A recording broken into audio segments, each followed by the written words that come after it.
ನಮಸ್ಕಾರ ವೀಕ್ಷಕರೇ ಇತ್ತೀಚೆಗೆ ರಾಜ್ಯ ಕಾಂಗ್ರೆಸ್ನ ಸಚಿವ ಮಧು ಬಂಗಾರಪ್ಪ ಅವರ ವಿಡಿಯೋ ಒಂದು ವೈರಲ್ ಆಗಿತ್ತು. ಸಾರ್ವಜನಿಕರಿಂದ ಭಾರೀ ಟೀಕೆ ಟಿಪ್ಪಣಿಗಳು ವ್ಯಕ್ತವಾಗಿದ್ವು. ಇದೀಗ ಸಿದ್ದು ಸಂಪುಟದ ಮತ್ತೋರ್ವ ಸಚಿವರ ವಿಡಿಯೋ ವೈರಲ್ ಆಗಿದೆ. ಜನ ಹಿಗ್ಗಾಮುಗ್ಗಾ ತರಾಟೆಗೆ ತೆಗೆದುಕೊಂಡಿದ್ದಾರೆ. ಅದು ಲಕ್ಷ್ಮೀ ಹೆಬ್ಬಾಳ್ಕರ್ ಅವರ ವಿಚಾರದಲ್ಲಿ. ಒಂದ್ ಕಡೆ ಗೃಹಲಕ್ಷ್ಮಿ ಕಂತುಗಳು ಸರಿಯಾಗಿ ಬರ್ತಿಲ್ಲ ಅನ್ನೋ ಕಾರಣಕ್ಕೆ ರಾಜ್ಯದ ಮಹಿಳೆಯರ ಕೆಂಗಣ್ಣಿಗೆ ಗುರಿಯಾಗಿದೆ. ಇಲಾಖೆಯ ಸಚಿವೆ ಲಕ್ಷ್ಮೀ ಹೆಬ್ಬಾಳ್ಕರ್ ಅವರತ್ತ ನೋಡ್ತಿದ್ದಾರೆ. ಮತ್ತೊಂದು ಕಡೆ ಇತ್ತೀಚಿನ ದಿನದಲ್ಲಿ ಲಕ್ಷ್ಮೀ ಹೆಬ್ಬಾಳ್ಕರ್ ಅವರು ಬೇರೆ ಬೇರೆ ಕಾರಣಕ್ಕೆ ರಾಜಕೀಯವಾಗಿ ಸದ್ದು ಮಾಡ್ತಿದ್ದಾರೆ. ಈ ಹೊತ್ತಲ್ಲೇ ಅವರಿಗೆ ಸಂಬಂಧಪಟ್ಟ ವಿಡಿಯೋ ಒಂದು ವೈರಲ್ ಆಗಿರುವಂಥದ್ದು. ಸಿದ್ದು ಸಂಪುಟದ ಸಚಿವೆಗೆ ಈಗ ಭಾರೀ ಟೀಕೆಗಳು ವ್ಯಕ್ತವಾಗ್ತಾ ಇದೆ. ಇತ್ತೀಚೆಗಂತೂ ಹಲವು ಕಾರಣಗಳಿಂದ ಅವರು ಟಾರ್ಗೆಟ್ ಆಗ್ತಿದ್ದಾರೆ. ಇದೇ ಲಕ್ಷ್ಮೀ ಹೆಬ್ಬಾಳ್ಕರ್ ಅವರ ಕಾರಣದಿಂದಾಗಿ ಆಡಳಿತ ಪಕ್ಷ ಕಾಂಗ್ರೆಸ್ ಹಾಗೆ ವಿಪಕ್ಷ ಬಿಜೆಪಿ ನಡುವೆ ಭಾರೀ ದೊಡ್ಡ ಜಿದ್ದಾಜಿದ್ದಿಗೆ ಕಾರಣ ಆಗಿತ್ತು. ನಿಮ್ಮೆಲ್ಲರಿಗೂ ಗೊತ್ತಿರುವಂತೆ ವಿಧಾನ ಪರಿಷತ್ನಲ್ಲಿ ಆದಂತಹ ಘಟನೆ ಸಿಟಿ ರವಿ ವರ್ಸಸ್ ಲಕ್ಷ್ಮೀ ಹೆಬ್ಬಾಳ್ಕರ್ ಪ್ರಕರಣ ಬರೋಬ್ಬರಿ 1 ತಿಂಗಳವರೆಗೆ ಸದ್ದು ಮಾಡಿತ್ತು. ಆ ನಂತರದಲ್ಲಿ ಅಪಘಾತ ಪ್ರಕರಣ ಎಲ್ಲವೂ ಆಗಿ ಸ್ವಲ್ಪ ದಿನಗಳು ತೆರೆಮರೆಗೆ ಸರಿದಿದ್ರು. ಈಗ ಮತ್ತೆ ಸದ್ದು ಮಾಡ್ತಿದ್ದಾರೆ. ರಾಜಕೀಯ ಕಾರಣಕ್ಕಾಗಿ ಒಂದು ಕಡೆ ಆದರೆ ಮತ್ತೊಂದು ಕಡೆ ವಿಡಿಯೋ ವೈರಲ್ ಆಗಿರುವಂಥದ್ದು. ಜನಾನೇ ಅವರನ್ನ ಹಿಗ್ಗಾಮುಗ್ಗಾ ತರಾಟೆಗೆ ತೆಗೆದುಕೊಂಡಿದ್ದಾರೆ. ಸಚಿವರಿಗೆ ನಿಂತಲ್ಲೇ ನಿಲ್ಲಿಸಿಕೊಂಡು ಕ್ಲಾಸ್ ತೆಗೆದುಕೊಂಡಿದ್ದಾರೆ. ಇಕ್ಕಟ್ಟಿಗೆ ಸಿಲುಕಿದಂತಹ ಸಚಿವೆ ಗ್ರಾಮಸ್ಥರ ಪ್ರಶ್ನೆಗಳಿಗೆ ಉತ್ತರಿಸಲಾಗದೆ ಕ್ಯಾಮರಾಗಳಿಂದ ತಪ್ಪಿಸಿಕೊಳ್ಳಲು ಆಗದೆ ಪೇಚಿಗೆ ಸಿಲುಕಿದಂತಹ ಘಟನೆ ನಡೆದಿರುವಂಥದ್ದು. ಇಷ್ಟು ಮಾತ್ರ ಅಲ್ಲ, ರೈತರಿಗೆ ಜಮೀನು ವಿಚಾರದಲ್ಲಿ ಮೋಸ ಮಾಡಿದ್ರಾ? ಇಂತಹದೊಂದು ಗಂಭೀರ ಆರೋಪ ಕೇಳಿ ಬರ್ತಾ ಇದೆ. ಹಾಗಾದ್ರೆ ಏನಿದು ವಿಚಾರ? ಸಿದ್ದು ಸಂಪುಟದ ಮಹಿಳಾ ಸಚಿವೆಯ ವಿರುದ್ಧ ಏನಿದು ರೈತರ ಆಕ್ರೋಶ? ಜಮೀನಿನಲ್ಲೇ ನಿಲ್ಲಿಸಿಕೊಂಡು ಪ್ರಶ್ನೆಗಳ ಸುರಿಮಳೆಗೆ ಕಂಗಾಲಾದ್ರ ಸಚಿವೆ. ರೈತರಿಗೆ ಅನ್ಯಾಯ ಆಯ್ತಾ?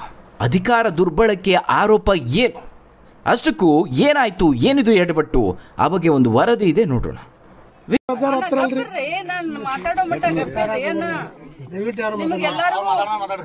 ತ್ರಾಸ ಆಗೈತಂತ ನಾನು ಬಂದ್ ನಿಂತಿದ್ದೀನಿ ಇಲ್ಲೇ. ಹಿಂಗ್ ಬರೋದು ಅಲ್ಲ ನಾ ನೀವು ಏನೋ ನಮ್ಗೆ ಸಮಜಾಯಿಸಿ ಕೊಟ್ರು. ನಮ್ಮ ಗ್ರಾಮಸ್ಥರು ಇದಕ್ಕೆ ಖಡಾಖಂಡಿತವಾಗಿ ವಿರೋಧ ಮಾಡ್ತೀವಿ. ನಾವು ಯಾವುದೇ ಕಾರಣಕ್ಕೂ ಇದಕ್ಕೆ ಒಪ್ಪಿಗೆ ಕೊಡೋದಿಲ್ಲ. ನಾ ಹೊರಗಿನಾಕಿ ಅಲ್ಲ, ನಾನ್ ನಿಮ್ಮ ವೈರಿ ಅಲ್ಲ. ನೀವು ವೈರಿ ಅಂತ ತಿಳ್ಕೊಂಡಿದ್ದೀರ ನನ್ನ. ನಾವು ಸಾಯೋವರೆಗೂ ನಮ್ಮ ಮುಂದಿನ ಪೀಳಿಗೆ ಆಗ್ಲಿ ನಾವಾಗ್ಲಿ ಇದನ್ನ ಅನುಭವಿಸಕ್ ತಯಾರಿಲ್ಲ. ವೀಕ್ಷಕರೇ, ನಾವು ಪದೇ ಪದೇ ಹೇಳ್ತಾ ಇರ್ತೀವಿ, ಪ್ರಜಾಪ್ರಭುತ್ವ ವ್ಯವಸ್ಥೆಯಲ್ಲಿ ಎಲ್ರಿಗೂ ಸಮಾನವಾದಂತಹ ಹಕ್ಕಿದೆ. ವ್ಯವಸ್ಥೆ ಸರಿ ಹೋಗ್ಬೇಕು ಅಂತ ಹೇಳಿದ್ರೆ ಎಲ್ಲವನ್ನ ಪ್ರಶ್ನಿಸಲೇಬೇಕಾಗುತ್ತೆ.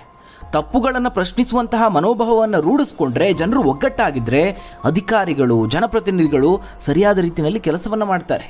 ಬಹುಶಃ ಇಂತಹ ವಿಚಾರದಲ್ಲಿ ಬಹಳ ಧೈರ್ಯವಂತರು ಹಾಗೆ ಸರಿಯಾದ ರೀತಿಯಲ್ಲಿ ಇವರಿಗೆಲ್ಲ ಪಾಠ ಕಲಿಸೋರು ಅಂತ ಹೇಳಿದ್ರೆ ಅದು ನಮ್ಮ ರೈತರು. ನಗರ ಭಾಗದಲ್ಲಾದರೆ ಯಾರೇನಾದರೂ ಮಾಡ್ಕೊಳ್ಳಿ, ನಮಗೆ ಯಾಕೆ ಅನ್ನೋ ಮನಸ್ಥಿತಿನೇ ಹೆಚ್ಚು ಅಂತ ಹೇಳ್ಬೋದು. ಆದರೆ ಅಧಿಕಾರಿಗಳಾಗಿರ್ಬೋದು ಅಥವಾ ಜನಪ್ರತಿನಿಧಿಗಳು, ಶಾಸಕ ಸಂಸದರು ಯಾರೇ ಆಗಿರಬಹುದು, ರೈತರ ಮುಂದೆ ತಲೆಬಾಗಲೇಬೇಕು. ವೀಕ್ಷಕರೇ, ಈಗ ಅಂತಹದ್ದೇ ಒಂದು ಘಟನೆ ನಡೆದಿದೆ. ರಾಜ್ಯ ಸರ್ಕಾರದ ಸಚಿವರನ್ನೇ ಎಲ್ಲಿದ್ರೋ ಅಲ್ಲೇ ನಿಲ್ಲಿಸಿಕೊಂಡು ಹಿಗ್ಗಾಮುಗ್ಗಾ ಕ್ಲಾಸ್ ತೆಗೆದುಕೊಂಡಿದ್ದಾರೆ ರೈತರು. ಶುಗರ್ ಫ್ಯಾಕ್ಟರಿ ವಿಚಾರಕ್ಕೆ ಲಕ್ಷ್ಮೀ ಹೆಬ್ಬಾಳ್ಕರ್ ಹಾಗೆ ಅವರ ಪುತ್ರ ಸಹೋದರನನ್ನ ಜನರೇ ತರಾಟೆಗೆ ತೆಗೆದುಕೊಂಡಿರುವಂಥದ್ದು.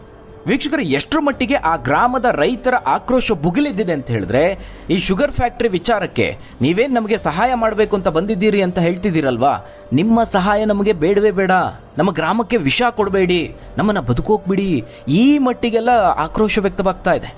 ಅಷ್ಟಕ್ಕೂ ಏನಿದು ವಿಚಾರ ಅಂತ ಹೇಳಿದ್ರೆ, ಧಾರವಾಡದಲ್ಲಿ ಲಕ್ಷ್ಮೀ ಹೆಬ್ಬಾಳ್ಕರ್ ಅವರು ತಮ್ಮ ಮಗನ ಹೆಸರಲ್ಲಿ ಸಕ್ಕರೆ ಕಾರ್ಖಾನೆಯನ್ನು ನಿರ್ಮಾಣ ಮಾಡೋದಕ್ಕೆ ಹೊರಟಿದ್ದಾರೆ.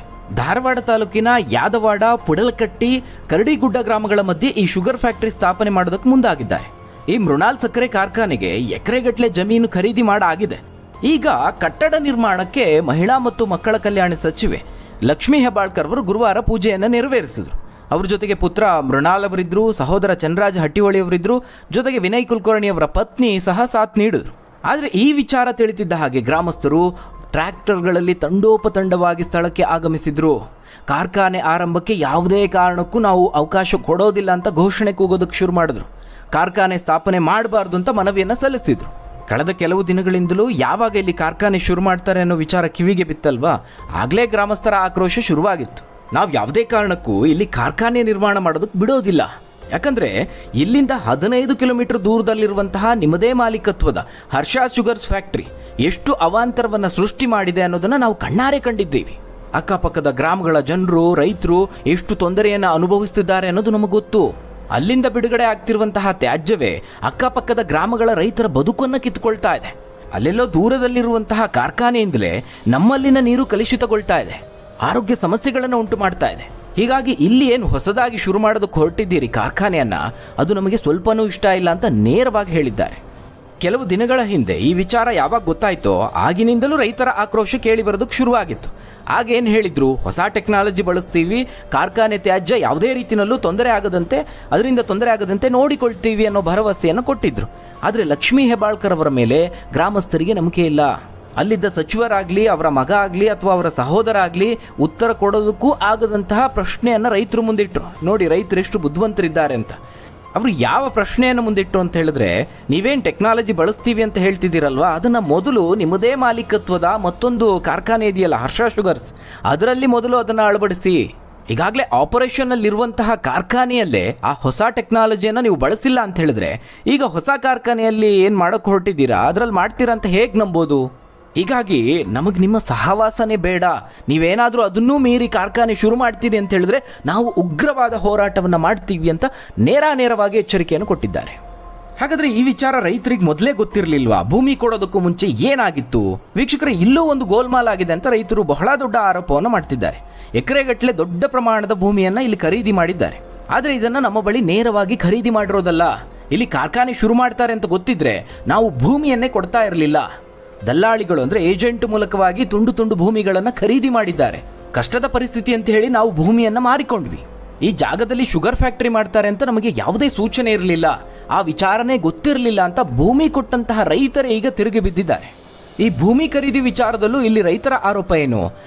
ಏಜೆಂಟ್ ಮೂಲಕವಾಗಿ ಯಾವುದೋ ವಿದೇಶಿ ತಳಿಯ ಬೆಳೆಯನ್ನು ಬೆಳೀತಾರೆ, ಡ್ರ್ಯಾಗನ್ ಫ್ರೂಟ್ ಬೆಳೀತಾರೆ, ಕೃಷಿ ಮಾಡ್ತಾರೆ ಅಂತೆಲ್ಲ ನಮ್ಮನ್ನು ಯಾಮಾರಿಸಿ ಭೂಮಿಯನ್ನು ಖರೀದಿ ಮಾಡಿದ್ದೀರಿ ಅಂತಲೂ ನೇರವಾಗಿ ಆರೋಪಿಸಿದ್ದಾರೆ.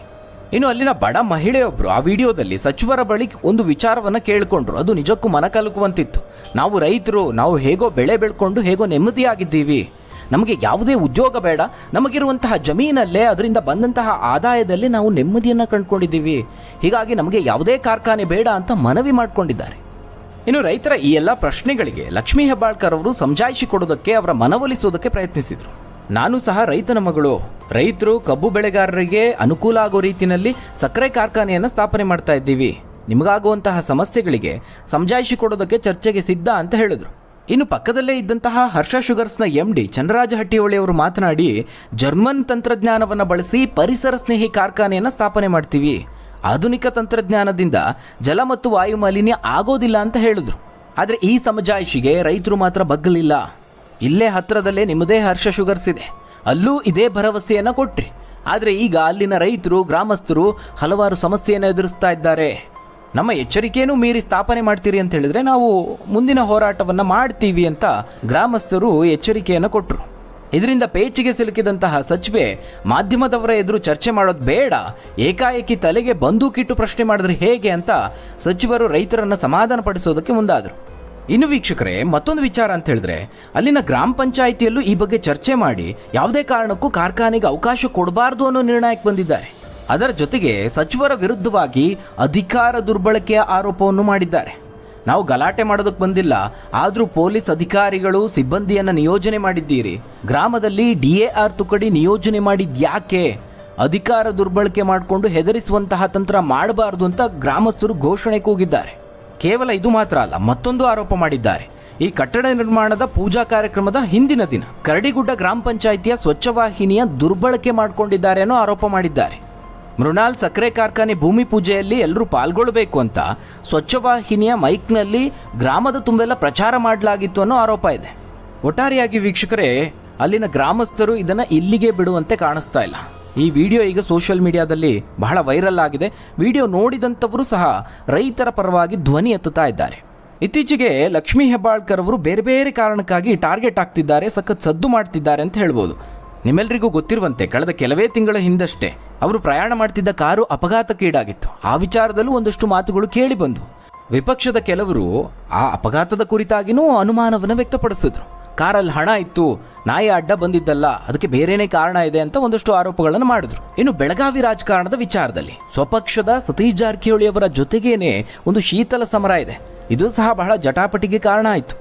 ಇನ್ನು ಈ ಹಿಂದಿನ CT ರವಿ ವರ್ಸಸ್ ಲಕ್ಷ್ಮೀ ಹೆಬ್ಬಾಳ್ಕರ್ ಪ್ರಕರಣ, ಅದಂತೂ ಬಹಳ ದೊಡ್ಡ ಮಟ್ಟದಲ್ಲಿ ರಂಪರಾಮಾಯಣ ಆಗಿತ್ತು. ಯಾರೋ ಒಂದಷ್ಟು ಜನ ಬೆಂಬಲಿಗರು ಅಂತ ಹೇಳ್ಕೊಂಡು ಸುವರ್ಣಸೌಧಕ್ಕೆ ಗೂಂಡಾಗಳ ರೀತಿ ಎಂಟ್ರಿ ಕೊಟ್ಟಿದ್ರು.